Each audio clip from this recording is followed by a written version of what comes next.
प्रेरितों के कामों का वर्णन 7वां अध्याय। तब महायाजक ने कहा, क्या ये बातें यूं ही हैं? उसने कहा, हे भाइयों और पितरों सुनो, हमारा पिता इब्राहिम हारान में बसने से पहले जब मेसोपोटामिया में था, तो तेजोमय परमेश्वर ने उसे दर्शन दिया और उससे कहा कि तू अपने देश और अपने कुटुंब से निकलकर उस देश में चला जा जिसे मैं तुझे दिखाऊंगा। तब वह कसदियों के देश से निकलकर हारान में जा बसा, और उसके पिता की मृत्यु के बाद परमेश्वर ने उसको वहां से इस देश में लाकर बसाया जिसमें अब तुम बसते हो, और उसको कुछ मीरास वरन पैर रखने भर की भी उसमें जगह न दी, परंतु प्रतिज्ञा की कि मैं यह देश तेरे और तेरे बाद तेरे वंश के हाथ कर दूंगा। यद्यपि उस समय उसके कोई पुत्र भी न था। और परमेश्वर ने यूं कहा कि तेरी संतान के लोग पराए देश में परदेशी होंगे, और वे उन्हें दास बनाएंगे और 400 वर्ष तक दुख देंगे। फिर परमेश्वर ने कहा, जिस जाति के वे दास होंगे उसको मैं दंड दूंगा, और इसके बाद वे निकलकर इसी जगह मेरी सेवा करेंगे। और उसने उससे खतने की वाचा बांधी, और इसी दशा में इसहाक उससे उत्पन्न हुआ, और 8वें दिन उसका खतना किया गया। और इसहाक से याकूब, और याकूब से 12 कुलपति उत्पन्न हुए। और कुलपतियों ने यूसुफ से डाह करके उससे मिस्र देश जाने वालों के हाथ बेचा, परंतु परमेश्वर उसके साथ था, और उसे उसके सब क्लेशों से छुड़ाकर मिस्र के राजा फिरौन के आगे अनुग्रह और बुद्धि दी, और उसने उसे मिस्र पर और अपने सारे घर पर हाकिम ठहराया। तब मिस्र और कनान के सारे देश में अकाल पड़ा, जिससे भारी क्लेश हुआ, और हमारे बाप दादों को अन्न नहीं मिलता था। परंतु याकूब ने यह सुनकर कि मिस्र में अनाज है, हमारे बाप दादों को पहली बार भेजा। और दूसरी बार यूसुफ अपने भाइयों पर प्रकट हो गया, और यूसुफ की जाति फिरौन को मालूम हो गई। तब यूसुफ ने अपने पिता याकूब और अपने सारे कुटुंब को, जो 75 व्यक्ति थे, बुला भेजा। तब याकूब मिस्र में गया, और वहां वह और हमारे बाप दादे मर गए, और वे शिकिम में पहुंचाए जाकर उस कब्र में रखे गए जिसे इब्राहिम ने चांदी देकर शिकिम में हमोर की संतान से मोल लिया था।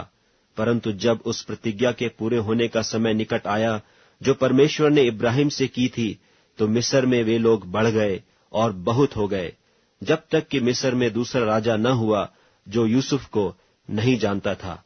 उसने हमारी जाति से चतुराई करके हमारे बाप दादों के साथ यहां तक कुव्यवहार किया कि उन्हें अपने बालकों को फेंक देना पड़ा कि वे जीवित न रहें। उस समय मूसा उत्पन्न हुआ, जो बहुत ही सुंदर था, और वह 3 महीने तक अपने पिता के घर में पाला गया। परंतु जब फेंक दिया गया, तो फिरौन की बेटी ने उसे उठा लिया और अपना पुत्र करके पाला। और मूसा को मिस्रियों की सारी विद्या पढ़ाई गई, और वह बातों और कामों में सामर्थी था। जब वह 40 वर्ष का हुआ, तो उसके मन में आया कि मैं अपने इस्राएली भाइयों से भेंट करूं। और उसने एक व्यक्ति पर अन्याय होते देखकर उससे बचाया, और मिस्री को मारकर सताए हुए का पलटा लिया। उसने सोचा कि मेरे भाई समझेंगे कि परमेश्वर मेरे हाथों से उनका उद्धार करेगा, परंतु उन्होंने न समझा। दूसरे दिन जब वे आपस में लड़ रहे थे, तो वह वहां आ निकला, और यह कह के उन्हें मेल करने के लिए समझाया कि हे पुरुषों, तुम तो भाई भाई हो, एक दूसरे पर क्यों अन्याय करते हो? परंतु जो अपने पड़ोसी पर अन्याय कर रहा था, उसने उसे यह कहकर हटा दिया कि तुझे किसने हम पर हाकिम और न्यायी ठहराया है? क्या जिस रीति से तूने कल मिस्री को मार डाला, मुझे भी मार डालना चाहता है? यह बात सुनकर मूसा भागा और मिद्यान देश में परदेशी होकर रहने लगा, और वहां उसके 2 पुत्र उत्पन्न हुए। जब पूरे 40 वर्ष बीत गए, तो एक स्वर्गदूत ने सीनै पहाड़ के जंगल में उसे जलती हुई झाड़ी की ज्वाला में दर्शन दिया। मूसा ने उस दर्शन को देखकर अचंभा किया, और जब देखने के लिए पास गया, तो प्रभु का यह शब्द हुआ कि मैं तेरे बाप दादों इब्राहिम, इसहाक और याकूब का परमेश्वर हूं। तब तो मूसा कांप उठा, यहां तक कि उसे देखने का हियाव न रहा। तब प्रभु ने उससे कहा, अपने पांव से जूती उतार ले, क्योंकि जिस जगह तू खड़ा है वह पवित्र भूमि है। मैंने सचमुच अपने लोगों की दुर्दशा को जो मिस्र में है देखी है, और उनकी आह और उनका रोना सुन लिया है, इसलिए उन्हें छुड़ाने के लिए उतरा हूं। अब आ, मैं तुझे मिस्र में भेजूंगा। जिस मूसा को उन्होंने यह कहकर नकारा था कि तुझे किसने हम पर हाकिम और न्यायी ठहराया है, उसी को परमेश्वर ने हाकिम और छुड़ाने वाला ठहराकर उस स्वर्गदूत के द्वारा, जिसने उसे झाड़ी में दर्शन दिया था, भेजा। यही व्यक्ति मिस्र और लाल समुद्र और जंगल में 40 वर्ष तक अद्भुत काम और चिन्ह दिखा दिखाकर उन्हें निकाल लाया। यह वही मूसा है जिसने इस्राएलियों से कहा कि परमेश्वर तुम्हारे भाइयों में से तुम्हारे लिए मुझ सा एक भविष्यद्वक्ता उठाएगा। यह वही है जिसने जंगल में कलीसिया के बीच उस स्वर्गदूत के साथ सीने पहाड़ पर उससे बातें की और हमारे बाप दादों के साथ था।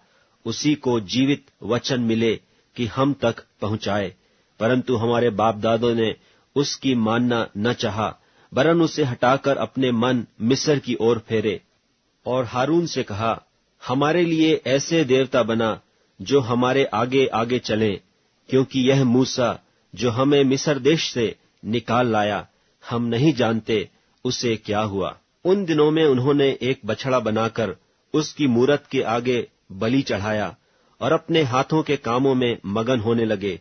सो परमेश्वर ने मुंह मोड़कर उन्हें छोड़ दिया कि आकाशगण पूजें, जैसा भविष्यद्वक्ताओं की पुस्तक में लिखा है कि हे इस्राएल के घराने, क्या तुम जंगल में 40 वर्ष तक पशु बलि और अन्न बलि मुझी को चढ़ाते रहे, और तुम मोलेक के तंबू और रिफान देवता के तारे को लिए फिरते थे, अर्थात उन आकारों को जिन्हें तुमने दंडवत करने के लिए बनाया था। सो मैं तुम्हें बाबुल के परे ले जाकर बसाऊंगा। साक्षी का तंबू जंगल में हमारे बाप दादों के बीच में था, जैसा उसने ठहराया, जिसने मूसा से कहा कि जो आकर तूने देखा है उसके अनुसार इसे बना।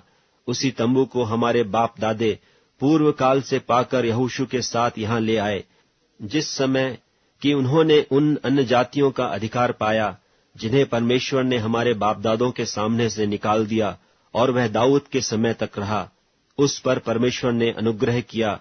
सो उसने विनती की कि मैं याकूब के परमेश्वर के लिए निवास स्थान ठहराऊं, परंतु सुलेमान ने उसके लिए घर बनाया। परंतु परम प्रधान हाथ के बनाए घरों में नहीं रहता, जैसा कि भविष्यद्वक्ता ने कहा कि प्रभु कहता है, स्वर्ग मेरा सिंहासन और पृथ्वी मेरे पांव तले की पीढ़ी है। मेरे लिए तुम किस प्रकार का घर बनाओगे, और मेरे विश्राम का कौन सा स्थान होगा? क्या ये सब वस्तुएं मेरे हाथ की बनाई नहीं? हे हठीले और मन और कान के खतना रहित लोगों, तुम सदा पवित्र आत्मा का सामना करते हो। जैसा तुम्हारे बाप दादे करते थे, वैसे ही तुम भी करते हो।